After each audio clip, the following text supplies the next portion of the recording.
Fernando Buenavat, se empieza a agudizar la situación de Cuba con este criminal bloqueo por parte de Donald Trump.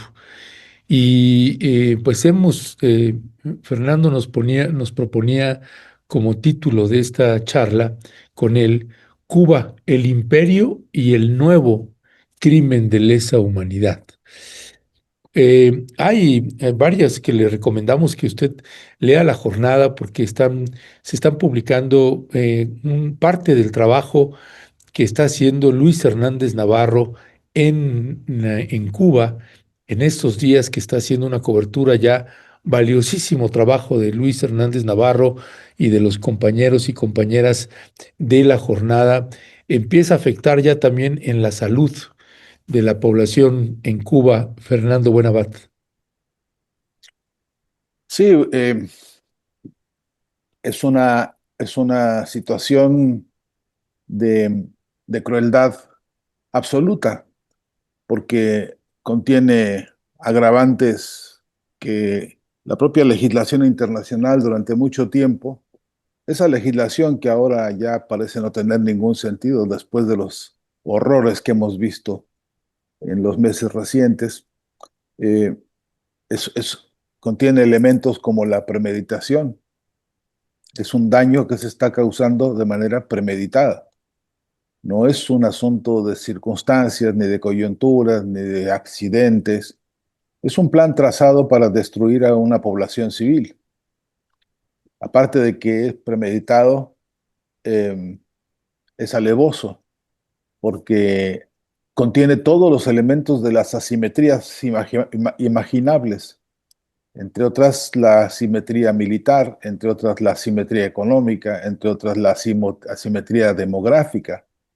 Cuba es un país de apenas 11 12 millones de habitantes y la locura y la brutalidad de quienes deciden estos ataques, este bloqueo ya sexagenario, tiene consecuencias eh, contra toda la población civil, contra toda la estructura democrática de Cuba, contra sus instituciones, contra su historia, contra, por supuesto, la salud pública, contra incluso generando hambre, generando desesperación, generando riesgos de todo orden, de todo orden.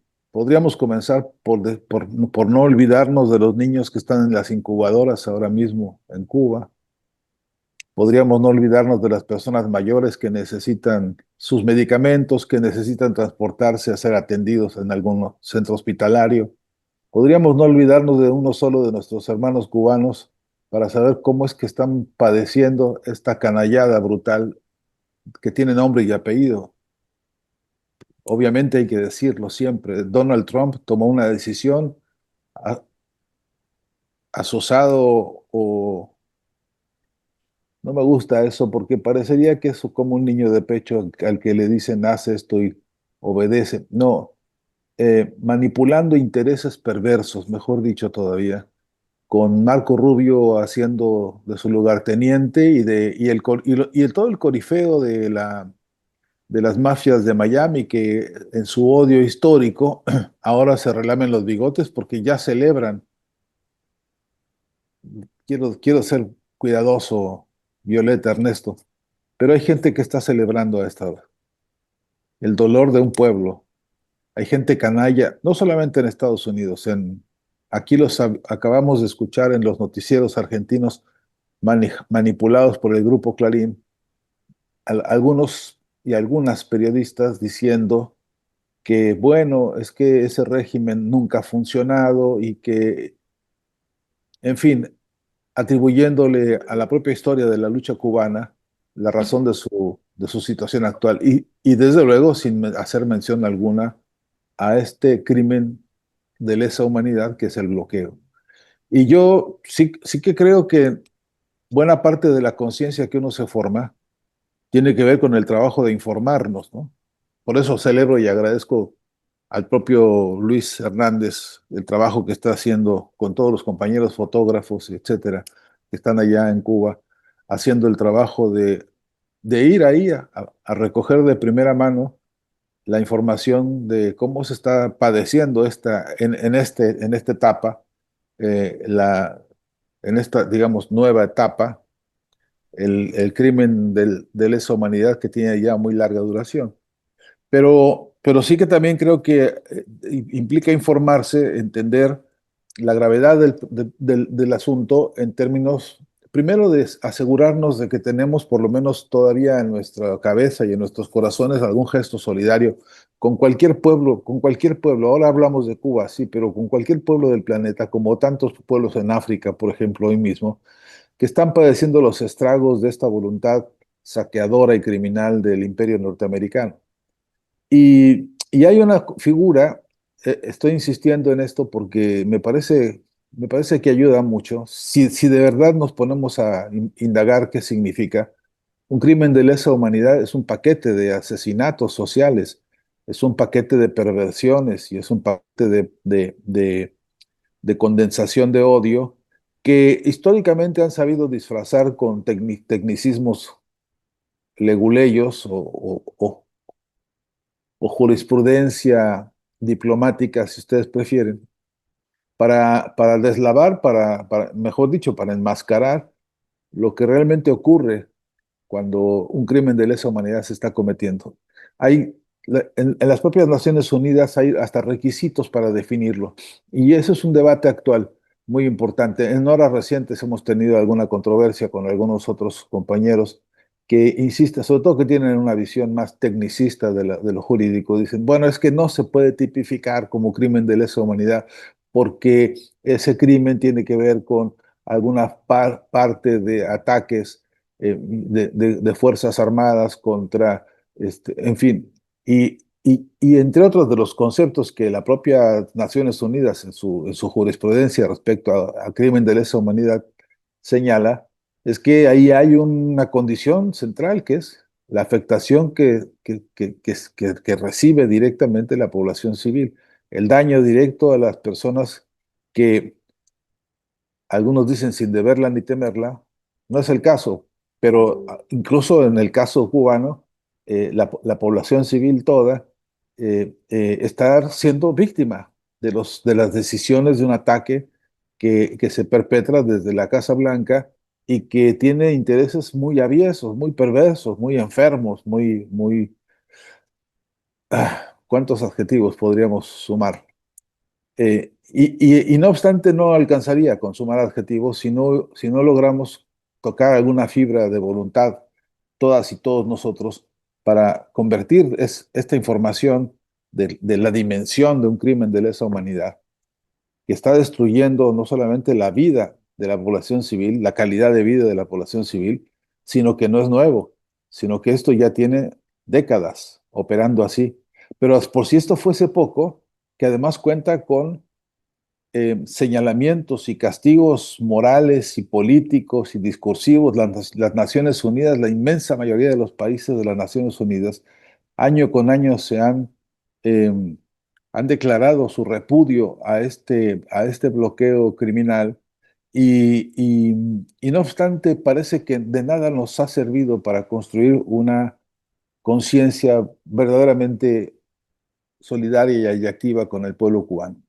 Y entonces, a mí me sucede que en la medida que uno va encontrando argumentos y que va encontrando evidencias, sobre todo de esta canallada y de este crimen de lesa humanidad contra el pueblo cubano, en esa misma medida también, también volteo y veo la urgencia de recriminarnos todas y todos sobre la pregunta central que es si hemos hecho lo suficiente a lo largo de las décadas. Si no resulta que nos acostumbramos a ver al pueblo cubano padeciendo un bloqueo tan demencial que ya algunos especialistas han sacado cuentas de lo que eso le ha costado al pueblo cubano en términos de no poder disfrutar de su propia dinámica comercial, de no poder establecer convenios y proyectos de desarrollo tecnológico, científico, etcétera, con otros países. Y porque el bloqueo te sanciona simplemente porque estableces un proyecto por ejemplo, comerciar con tabaco, con azúcar, con café, y entonces por el simple hecho de pensarlo ya tienes una sanción. Atrévete a poner un depósito para pagar por algún tipo de exportación y verás cómo te caen encima la CIA, el FBI, el Mossad, ¿no? Este, no sé si en ese orden precisamente, pero porque la persecución y la vigilancia se volvió parte de esto, del bloqueo y del crimen. Entonces, sí que a mí me parece que no podemos prescindir de una visión autocrítica, Ernesto, Violeta, cuando pensamos, cuando tenemos que responder ante la historia actual, qué tanto dejamos de hacer hace mucho tiempo para que las condiciones hoy por hoy contra el pueblo cubano estén como están. Eh, eh, ¿Qué tanto dejamos de hacer en términos de nuestra propia organización, ¿no? De nuestra propia capacidad, de nuestra propia fuerza y nuestra propia creatividad? Sigo esperando que un pool, como se llama ahora, una plataforma de medios, de organizaciones de defensa de derechos humanos, de organización de abogados y de etcétera, constituyan una plataforma de inmediato en Cuba para desde ahí un centro de observación humanitaria que permita generar una plataforma de información acompañando a todos los compañeros que están allá haciendo el trabajo, pero también asegurándonos de que tenemos capacidad de replicar, de multiplicar la protesta y las denuncias contra esta canallada macabra que están perpetrando el imperio yanqui contra el pueblo cubano. Muchísimas gracias, Fernando. Pues un debate muy importante, esto que tú estás planteando, lo que estamos viviendo en Cuba como un nuevo crimen de lesa humanidad. Y bueno, pues cómo no pensarlo así. Sé que hay un debate y nos lo estás compartiendo cuando pues se quiere estrangular a la población, aniquilarla, que padezca hambre y hambruna. Esa es una realidad. Y lo otro, ¿no? Si se necesitan medicamentos, que no lleguen estos medicamentos y que pues la gente muera por no tenerlos, entre otros. Así es que me parece un debate muy importante y justo yo quería pedir tu opinión en torno a este tema de lo que se publicó hace un par de días en el Gradma, en este órgano oficial del Partido Comunista, este periódico. Y hay un tema que nos parece importantísimo que tú estás tocando, las infancias cubanas. Y cómo ellos titulaban este texto, cómo oprime el bloqueo a las infancias cubanas. Y hay un párrafo que quisiera leerte, es muy cortito, pero invitamos a la audiencia a que lo pueda consultar, ya les habíamos dicho hace un par de días, pero reflexionarlo en torno a esto que tú estás diciendo.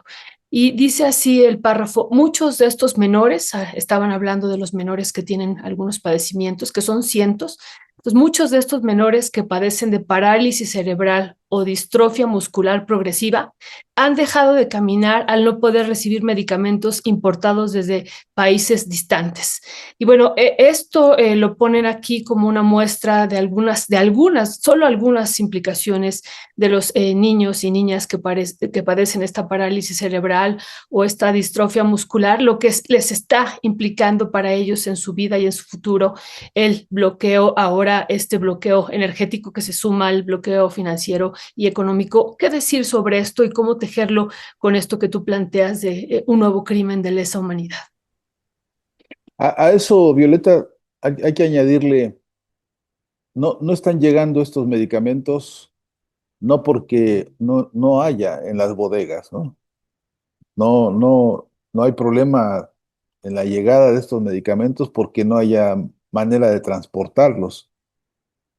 Es que no llegan porque alguien decidió que no lleguen. Y esa decisión criminal es evidencia de una catadura moral absolutamente inclemente, impiadosa por todo concepto. Entonces, ahí radica, a mi entender, la parte más monstruosa de estas decisiones, la parte más inhumana, que es que alguien decide desde su oficina, cómoda oficina, rodeada de, anda a saber qué tanta perversión criminal, decide cómodamente el señor Marco ah, Rubio, ¿no? Decide en la oficina decir, no, no, mira, no vamos a dejar que llegue ningún medicamento. pero tampoco vamos a dejar que llegue un litro siquiera de petróleo, ni siquiera de gasolina, para que se pueda mover una ambulancia o se pueda mover el servicio de atención domiciliaria. No vamos a dejar que haya combustible en el caso de que se requiriera, los bomberos se puedan mover si hubiera una urgencia, para que se muevan los sistemas de asistencia cuando, por ejemplo, como acaba de pasar hace unos días, hay un sismo que moviliza, que intranquiliza, que preocupa y que requiere atención de primeros auxilios, de observación, de vigilancia, de supervisión de los efectos, de los daños, así fuesen menores. Hay alguien que lo decide con toda la crueldad del mundo, decide esa persona en su despacho mientras se pinta el pelo de naranja y dice ahí en la Casa Blanca que, que le importa un pepino realmente lo que le pase a la humanidad, porque ellos están pensando en sus negocios, ahí donde ya asesinaron a tantos niños en Gaza y en Palestina, pues ahí quieren poner ellos sus nuevos hoteles, sus nuevos prostíbulos, ¿no? Eh, no les importa un demonio que se muera todos los niños y que se mueran los ancianos y que se muera quien esté enfermo y que se muera un país entero, porque ellos son y quieren es resucitar a Batista como de lugar para Cuba y resucitar y reponer los burdeles que han sido su historia. El alma mater de esta gente es el alma de gente de burdeles. Son paridos por la lógica del burdel. Donald Trump es un hijo de la lógica del burdel y por eso en sus escándalos con Epstein se desnuda ante el mundo entero y se exhibe la podredumbre, que estoy siendo cuidadoso para no entrar, como siempre, en algunos adjetivos altisonantes, pero es esa la catadura moral de esta gente que decide en frío, que decide por sus negocios, por sus intereses, porque prefiere quedarse con las playas cubanas para sus hoteles antes que respetar la voluntad de un pueblo y su historia, ¿no? Entonces, bueno, es tan irritante la situación, es tan exasperante, pues, ante los hechos, que, que realmente, que realmente vuelvo a decir, nos interpela a todos. ¿Qué debemos hacer y qué podemos hacer?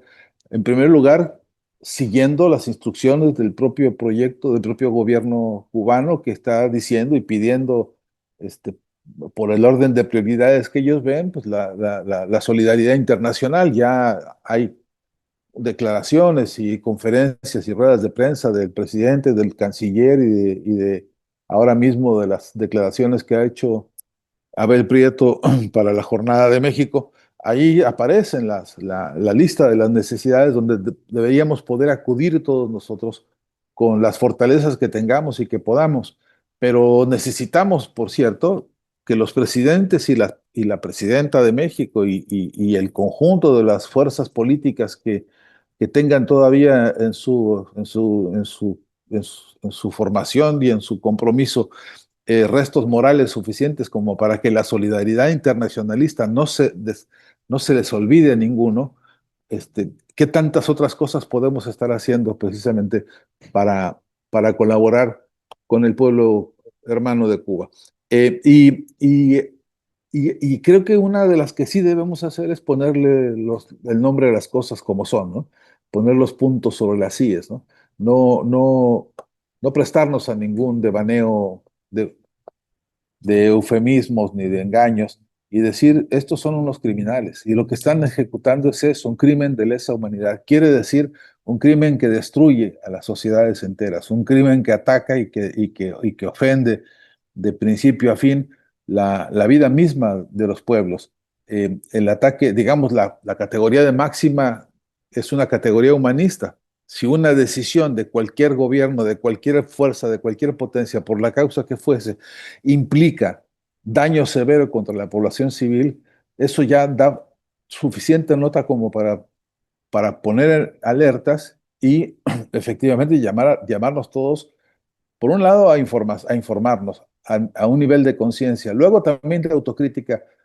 Insisto en esto, Violeta, perdóname si es excesivo, pero Porque todavía escucha uno que dicen, bueno, es que el comunismo, como si eso tuviese algún lugar para ser discutido ahora, mientras está el problema de los niños con el hambre, mientras está el problema del abandono, mientras está la amenaza de la oscuridad todo el tiempo, y lo que eso representa en términos del golpe mortal frente al, por ejemplo, los niños que no han podido ir a su escuela, por ejemplo, a las universidades que han debido suspender clases porque no se puede ir a trabajar por la falta de energía eléctrica. Todo esto diseñado, planificado y ocasionado por un imperio que quiere destruir a como dé lugar a un proyecto de una, con todas las asimetrías que no se nos olvide nunca, con la diferencia inmensa de David y de Goliat, ¿no?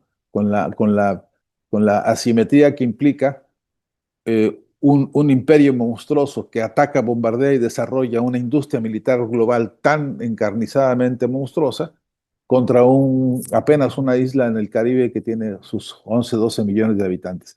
Eh, y esto es la parte que creo que debería movernos de fondo y de movernos, quiero decir, movilizarnos en el sentido de la respuesta, de la denuncia, de la reacción, de la organización y de la solidaridad, porque em, en toda su categorización, el crimen de lesa humanidad además significa un crimen no solamente contra ese pueblo, un crimen de lesa humanidad además es una advertencia macabra contra el conjunto de los pueblos del planeta. Eso que están haciendo, por ejemplo, en Gaza, eso que están haciendo en Palestina, eso no solamente es un crimen de lesa humanidad contra ese pueblo hermano, es un aviso para todo el barrio, para todo el vecindario. Nos están diciendo, si yo puedo con esto y acabar con este filón de historia, de esta patria grande, de este continente nuestro, como ellos quieren borrar la memoria de Martí, como ellos quieren borrar la memoria de Fidel, como ellos quieren borrar la memoria de todas las memorias de resistencia y de lucha que hemos aprendido de Cuba, tanta dignidad y tantos valores y tantos logros, pues nosotros tenemos que necesariamente crear una contraofensiva semiótica, política, ética, estética, amorosa, humanista. Entonces, eh, esta necesidad de decir y de caracterizar la, la crueldad de la decisión en frío nos obliga a ponerle nombres y apellidos. Es urgente que a todo análisis que uno haga le ponga nombres y apellidos y sepamos que este señor de los pelos naranja, Donald Trump, en la Casa Blanca, con su atlátere Marco Rubio, son los responsables directos ante la humanidad entera y ante la historia de este crimen que están perpetrando contra el pueblo cubano. El micrófono, Ernesto, está apagado. Sí, perdón. Pues Fernando Buenabad, gracias, gracias. Casi que nos tenemos que ir. Nada más pasaría un fragmento de las declaraciones últimas que hizo la presidenta de la República, Claudia Sheinbaum, sobre el tema de Cuba, que por si algo realmente nosotros dijimos, bueno, pues por lo menos ahora sí no hay ambigüedad, hay una claridad en el posicionamiento de México y vamos a escuchar a la presidenta y regresamos contigo para una breve reflexión final. Presidenta, ¿qué nos dice después de esta ayuda que ayer se envió a Cuba? ¿Habrá más apoyo? Sí, sí va a haber más apoyo. El pueblo de México siempre es solidario. Nadie puede ser omiso a la situación que está viviendo en este momento el pueblo de Cuba por las sanciones que se están imponiendo a cualquier país que envíe petróleo por parte de Estados Unidos de una manera muy injusta. Entonces vamos a ayudar al pueblo de Cuba como siempre se ha ayudado en cualquier momento a pueblos que lo necesitan. Esa es la esencia del pueblo de México, la fraternidad, el apoyo. Y ahora se enviaron alimentos principalmente y se va a enviar más y vamos a apoyar en lo que haga falta.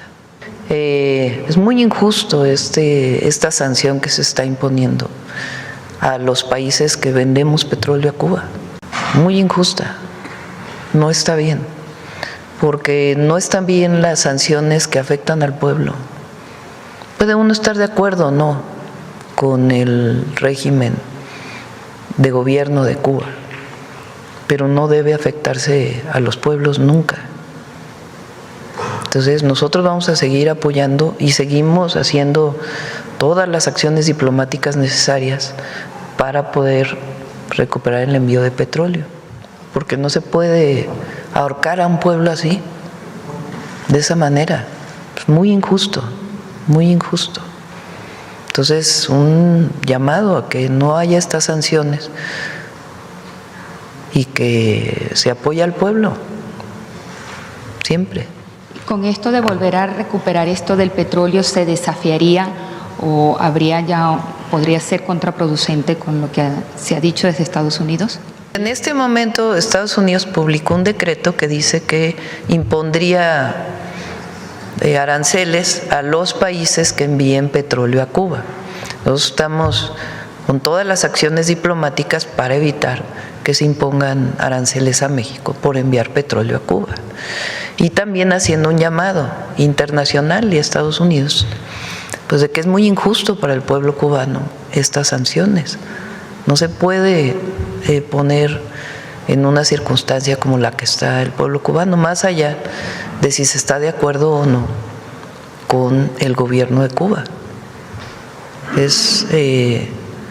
No está bien, no tienen combustible para los hospitales, para las escuelas, entonces sufre el pueblo. Nada más una pregunta, ¿el envío de petróleo está detenido en este momento? Está detenido en este momento y estamos buscando pues, evitar afectaciones a México. Okay. Y que de manera diplomática, como siempre, encontremos la mejor vía para que Cuba reciba el combustible.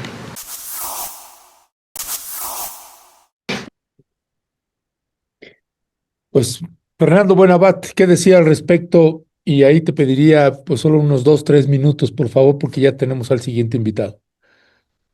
Bueno, muy breve, realmente falta un ingrediente en este análisis de la presidenta, me parece que vale la pena no descuidarlo, ¿no? Es que esto es urgente, es que esto no puede tener cobijo de ninguna demora en el sentido de vamos a tramitar, ¿no? En la oficina de no sé qué burócrata, de cualquier lugar donde los burócratas estén, porque sobre todo del burocratismo, porque aquí el reloj está corriendo, porque no le puedes decir al niño que no desayunó, al enfermo que no ha tomado sus medicamentos, al paciente al que le urge atención, etcétera. A la urgencia no le puedes decir, espérame tantito. Entonces, y eso se resuelve también por la vía diplomática, pero también por otra vía diplomática, mejor actualizada, mejor dinamizada, que es la vía diplomática de la Organización Popular y de las fuerzas políticas de un continente. Y eso también tendría que ser un llamado, me parece, para convertir esta posición correctísima de México, de no abandonar la solidaridad, la fraternidad, el compromiso pues con el pueblo cubano, no dar cabida a ningún debate yo creo que no hay que dar espacio a ningún debate sobre si me gusta o no me gusta el gobierno. Aquí el problema, la urgencia es que ese pueblo está con urgencias de inmediatez, que no hay tiempo que perder en ninguna deliberación sobre si me gusta o no me gusta tal idea o tal otra. Después discutiremos lo que sea, cuando haya condiciones para discutir con libertad, lo que haya que discutir. Ahora mismo la urgencia humanitaria dice que no hay tiempo que perder. Totalmente de acuerdo, querido Fernando, es una cuestión de vida o muerte. Pensaba en esto que decías, en los bebés que están en las incubadoras. Es una situación que es apremiante y gracias por poner también este punto que nos parece importante, la urgencia. Pues con eso estamos llegando al final de esta entrevista tan interesante, de este diálogo, de esta charla contigo, Fernando, y nos encontramos hacia la próxima semana. Te enviamos un fuerte abrazo y mucho agradecimiento. Un gran abrazo para ustedes y para todos los amigos. Hasta siempre. Gracias, Fernando.